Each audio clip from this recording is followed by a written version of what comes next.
display na napaka-pretty. Diba? Kita nyo naman. So, dito sa showroom ng Honda Dasmariñas, Cavite. And thank you so much, ma'am, for having us here. And let's start!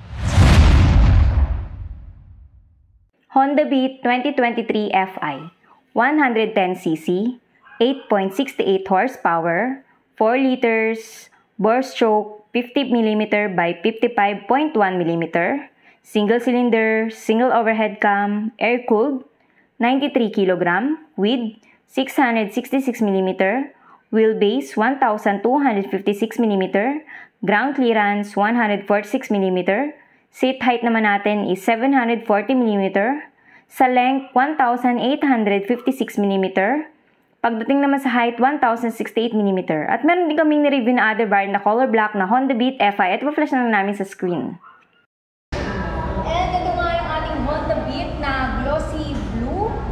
At kung tawagin nga is very compact siya. Hindi ka bibitinin sa performance nito. Kahit kasi lady rider or kababata, mga teens, adult, and whatever. Kaya-kaya nang i-drive. Kasi kaya-kaya siyang iapak mo yung paa mo. So, komportable pa rin eh. Kasi very, convenient dalhin dito ka sa ating Honda Beat nga naman. And, ang kinagandahan dito, ito pala, hindi pala.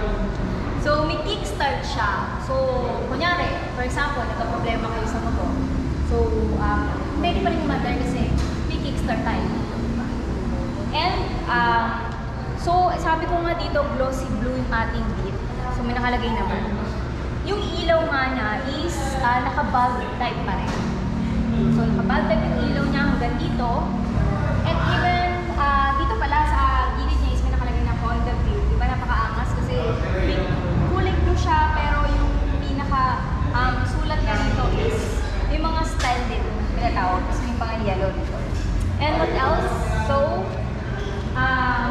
yung ating tire size nga is naka 80 by 90 by 14 tayo. So, ito yung, maliit lang yung kanyang 40. What else? So, dito tayo sa, tingnan natin kung may gulay board din. Ayan, lagi naman usually sa ganito is may gulay board. So, naka-key-type pa rin tayo dito. So, dito binubuksan yung kanyang seats. And pagdating sa mga switches, so, okay lang yung kanyang hand grip. Madali lang yung dalhin talaga ito. And sa mga switches is may high and low beam, yung horn, and dito yung turning signal light, and ito yung kill switch natin, brake fluid. Pagdating sa kanyang panel is, okay, so naka-analog siya, and dito sa gilid niya is merong digital na maliit. So, ito. So, may nakalagay na Honda. Glossy black yung ating dashboard dito. Sa upuan naman, so sa upuan is, okay lang, meron din siya tinatawag dito na so, para to sa hangin sa bat ulit natin. And di ganun sobrang kalaki yung upuan natin sa clip. Kasi nga, very convenient siyang dalhin, and kahit anong height ko katulad, hindi naman ako ganun katangkaran. So, 5'3". So, kaya ko siyang dalhin, diba? Isang papa. And dito, sa gilid niya, may nakalagay pa rin tayong beep dito. So, parang nakikita ko sa mga, daan ng mga design. Itong natin, nilagay siguro talaga dito. Hindi ko lang sure. Pero astig lang siya tingnan. Tapos dito, banda, hanggang dulo niya is glossy na, diba? So, nabanggit ko na yung kickstart. Pinakalagay din siyang enhanced smart power dito. And when it comes dito sa ating rear end naman, so rear end natin na ilaw, ganun pa rin. So, naka-bulb type pa rin tayo sa turning signal light niya. So, even dito, may reflector din. So, added visibility again sa gabi. So, mahaba yung kanyang, kung sure kung tawag dito, siguro mudguard din to, no? Ang haba, so hindi ka mapuputikan, no? When it comes sa daan kahit maulan. And yung ating tire size naman dito is 90 by 90 by 40. Mas malaki sa likod, syempre. And naka-monoshock na rin tayo dito. At pakita rin natin yung ating tambucho dito. Meron nga lang nakaharang dito, pero okay lang naman. Pero nakikita ko dito, pag tinanggal mo, is naka-carbon shock. Panis.